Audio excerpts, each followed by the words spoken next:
Eu sou o pastor Anderson Roncati e quero compartilhar com você uma palavra da parte de Deus. O tema desse assunto será 7 segredos para ser abençoado. É claro que todos nós queremos bênçãos de Deus, queremos sim, é claro, que Ele olhe para nós e nos atenda nas nossas petições, nos nossos clamores, naquilo que a gente de fato precisa que Ele faça por nós. E também é certo que Ele vê todas as coisas, Ele sabe o que você precisa e Ele sabe muito bem qual é a sua necessidade nesse momento. Porém, Deus sempre tem também uma lista de coisas que são importantes que nós ouçamos da parte dele, para que então a bênção ela tenha legalidade na nossa vida, para que a gente de fato possa receber aquilo que ele já de antemão quer nos dar. Então, vamos aqui para 7 princípios importantíssimos que a gente precisa observar para receber de Deus as suas bênçãos.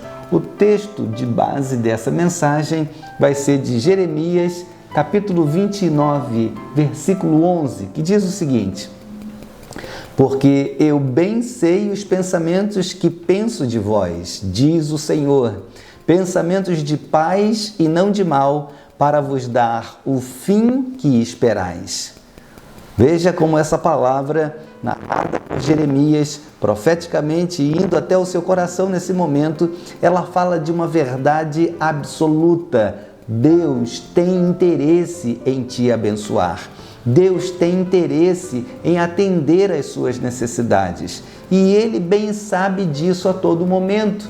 Ele conhece a nossa vida, Ele conhece a sua vida, Ele sabe do que você precisa, Ele conhece muito bem as suas necessidades. Porém, Ele também tem uma espera de uma contrapartida de ação da nossa parte. E quais são essas ações? O que é necessário para que realmente a gente possa dele receber aquilo que a gente espera?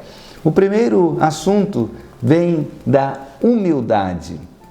É importante demais que nós tenhamos um comportamento humilde, que a gente seja humilde. Parece uma palavra muito comum, parece que é até fácil ser humilde, mas infelizmente não é. E é da nossa natureza, da natureza humana, uma certa arrogância. Até mesmo para falar com Deus, a gente parece que esquece quem é o Todo-Poderoso, quem é que manda nessa equação. A gente parece que às vezes chega para falar com Deus como se nós tivéssemos sim ali a propriedade para falar com Ele do jeito que a gente pensa que pode falar. É claro que Deus quer a nossa naturalidade para falar com Ele, Ele não quer aquele engessamento de palavras pomposas, de palavras bonitas. Ele quer a simplicidade, Ele quer sim a nossa expressão o mais direta possível. Porém, existe, é claro, um critério que precisa ser observado quando a gente vai se comunicar com Deus.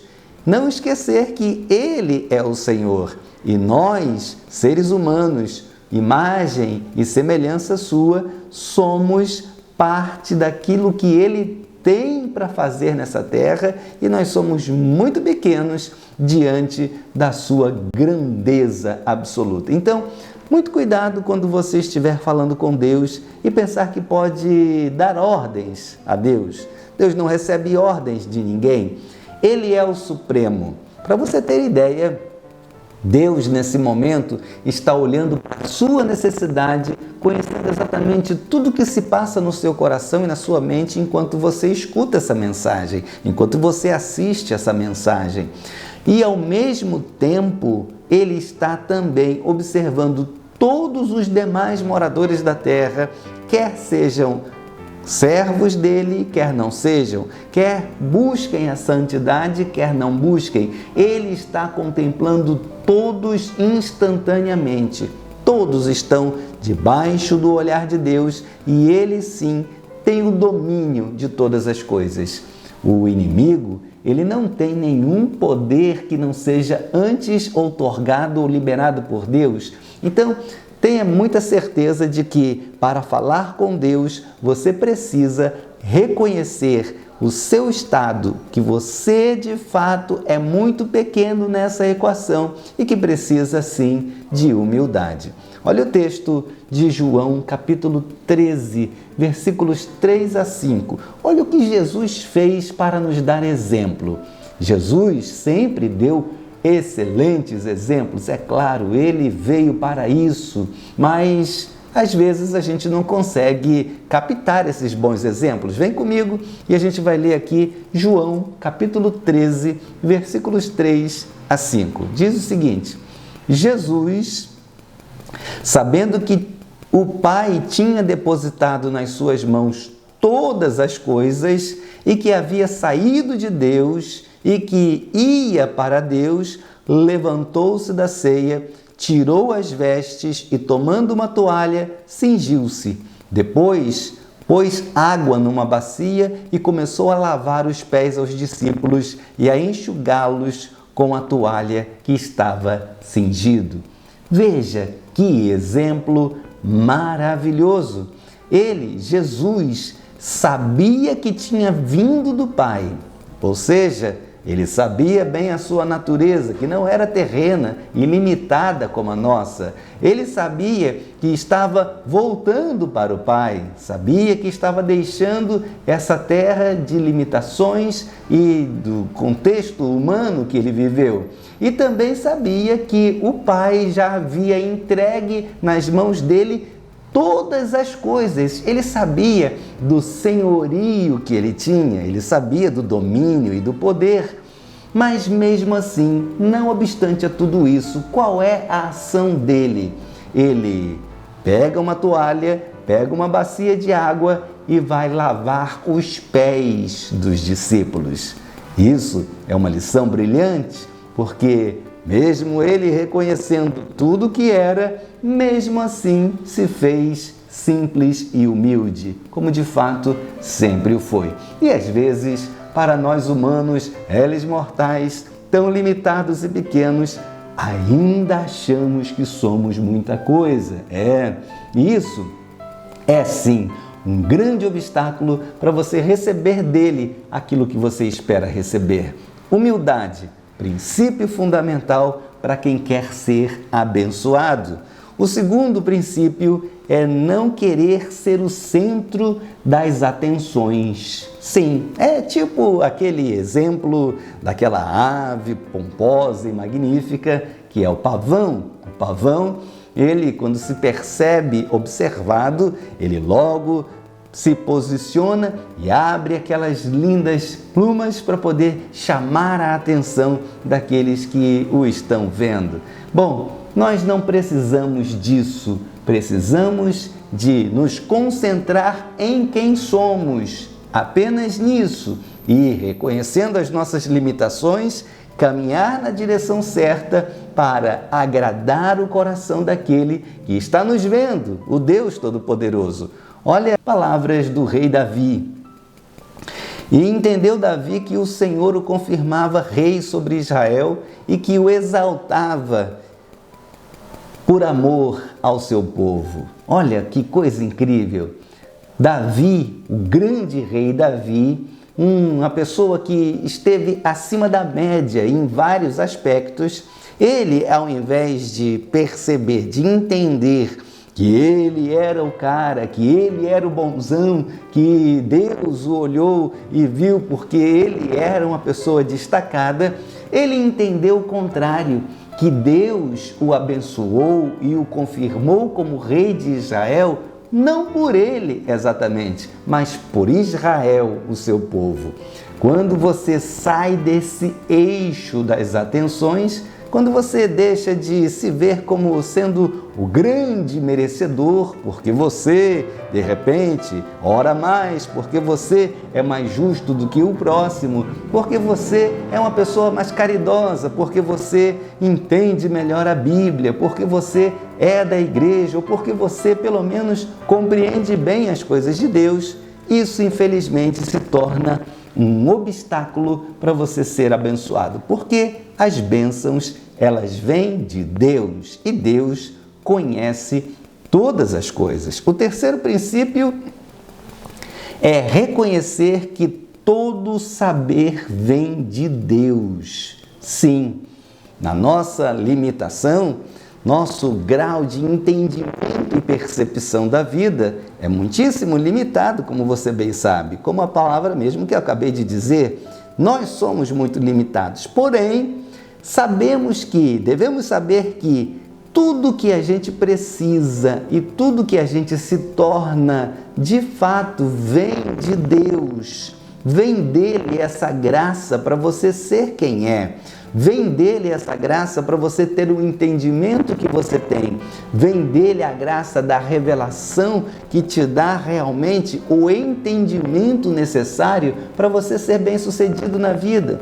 Olha como a palavra de Deus diz na carta de Tiago, capítulo 3, versículo 17. Mas a sabedoria que vem do alto é, primeiramente, pura, depois pacífica, moderada, tratável, cheia de misericórdia e de bons frutos, sem parcialidade e sem hipocrisia. Ou seja, o que vem de Deus, a sabedoria que vem de Deus, ela é inerrante. A sabedoria que vem de Deus, ela não deixa margens para dúvida. A sabedoria que vem de Deus te põe na frente e a sabedoria que vem de Deus, consequentemente, te faz abençoado. Então, para ser abençoado, princípio também que vai fundamentar essa bênção na sua vida, reconhecer sempre que o saber vem sempre de Deus. O quarto princípio, e também muito importante para você colocar aí na sua mente e trabalhar a sua capacidade de entendimento de quem você é e para quem você está dirigindo a sua oração, é reconhecer a importância dos que te ajudam. Bom, é muito comum que às vezes a gente acabe esquecendo que as bênçãos que a gente pede, as riquezas que a gente pede a Deus, os bens que a gente pede a Deus, na verdade, deveriam ser entendidos por nós, aqueles que pedem tais bênçãos, como sendo provimento para você se tornar um dispenseiro das riquezas que Deus poderá te dar. Quando você se faz um dispenseiro, quando você se faz uma pessoa que está apta para distribuir com sabedoria os bens que Deus te dá em benefício não apenas seu, mas também de outrem, você abre margem para ser abençoado. Eclesiastes, capítulo 4, versículo 9, diz o seguinte: melhor é serem dois do que um, porque tem melhor paga do seu trabalho. Ou seja, quando você não pensa apenas em si próprio, quando você entende que as bênçãos que você pede a Deus servirão principalmente para que você se torne útil, para que você se torne uma pessoa realmente de influência na sociedade em que você vive e que você então se faça um dispenseiro dessas bênçãos. O que é ser um dispenseiro?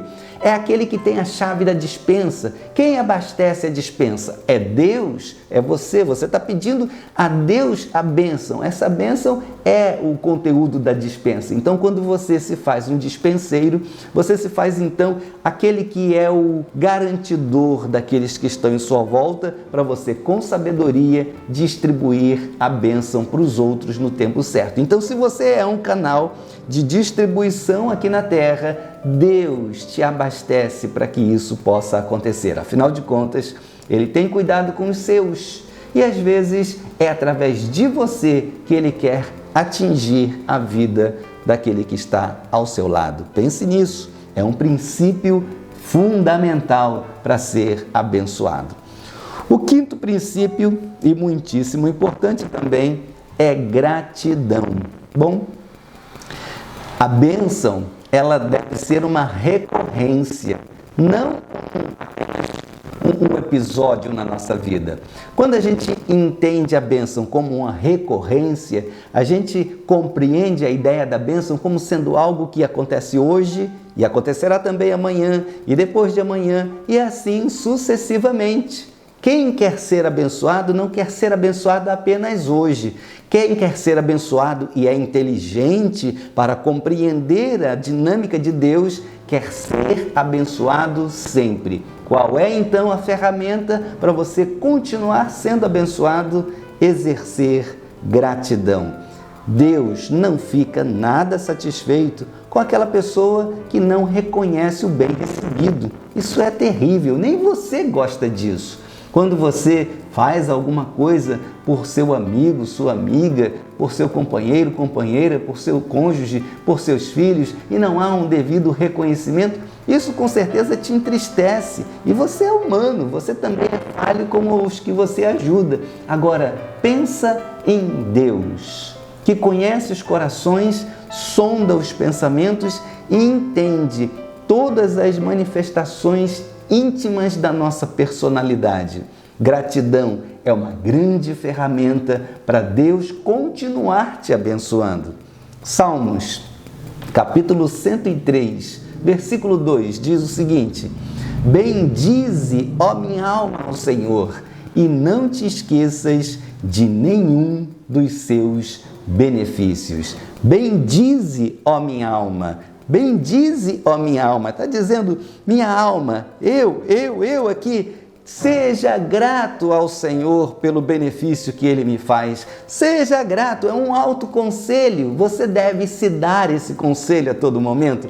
Dê a si próprio esse conselho e veja-se como alguém que está monitorando a si mesmo, a si mesma, quanto à gratidão, porque a gratidão é uma ferramenta indispensável para quem quer ser abençoado. Então, o sexto passo para quem quer ser abençoado de verdade. Você quer bênção mesmo de verdade? Então, pega aqui o sexto passo para você ser abençoado. Não inventar desculpas para seus erros. Não invente desculpas para os seus erros. Nossa responsabilidade pessoal para que Ele possa confiar em nós através da nossa confissão.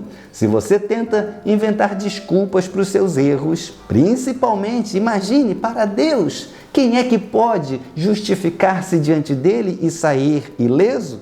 Absolutamente, isso é uma insanidade. Então, para nós termos realmente esse desenvolvimento de bênçãos, é preciso que tenha essa postura de não ser alguém que fique inventando desculpas. Deus não gosta de desculpas, Deus gosta de confissão. Você errou? Confesse o seu erro, admita a sua falha, admita a sua fraqueza e Ele vai te ajudar e Ele vai te recuperar. Então, olha como aconteceu lá no Gênesis, capítulo 3, versículos 11 a 13. Você conhece bem a história, mas eu vou ler só para você conectar a essa realidade que acabei de narrar. E Deus disse: quem te mostrou que estavas nu? Comestes tu da árvore que ordenei que não comesses? Então disse Adão: a mulher que me deste por companheira, ela me deu da árvore e comi. E disse o Senhor Deus à mulher: por que fizeste isso? E disse a mulher: a serpente me enganou e eu comi. Ninguém admitiu culpa, apenas transferiu. Porém, a responsabilidade era pessoal e por isso Deus aplicou a sentença de modo pessoal. Eles não confessaram a culpa, eles tentaram encobrir a culpa. Como Deus pode confiar os seus bens, confiar as suas bênçãos na mão de quem não se faz confiável, que esconde as coisas, que esconde a culpa, que esconde o erro e não admite a sua falibilidade? Pense nisso quando você estiver orando e pedindo bênçãos a Deus. Então, por fim, agora, o sétimo elemento indispensável para você ser abençoado é ter consciência de quem você é. Tenha consciência de quem você é. 1 Pedro, capítulo 5, versículo 6, diz o seguinte: Humilhai-vos, pois, debaixo da potente mão de Deus, para que a seu tempo vos exalte. Esteja sempre consciente de quem você é, porque quando você se conscientiza disso, você sabe também do que de fato você precisa e do que de fato é apenas vaidade, é apenas mero princípio pessoal de desejo que você tem. Então, seja mais honesto consigo mesmo e reconheça, admita quem você é de fato, para que então, quando você estiver conversando com Deus, na sua oração, falando com Deus, pedindo suas bênçãos a Ele, você seja honesto, suficientemente honesto, para que Ele te veja com prazer e Ele queira te abençoar. Faça isso e você vai ver que suas orações serão respondidas. Cumpra essas 7 etapas, dê esses 7 passos na direção de um reconhecimento mais profundo sobre si mesmo e sobre Deus, e você vai ver que nas suas orações você vai falar palavras conscientes, não vai se precipitar no que diz e vai saber fazer o pedido certo e esperar o tempo necessário pacientemente para que Ele te entregue a bênção que você deseja. Faça isso e você vai ver como a sua vida vai mudar. E eu espero que você possa deixar essa palavra no seu coração e mantê-la na sua mente para que você se projete para a direção que Deus te espera. Então, até breve e fique na paz do Senhor.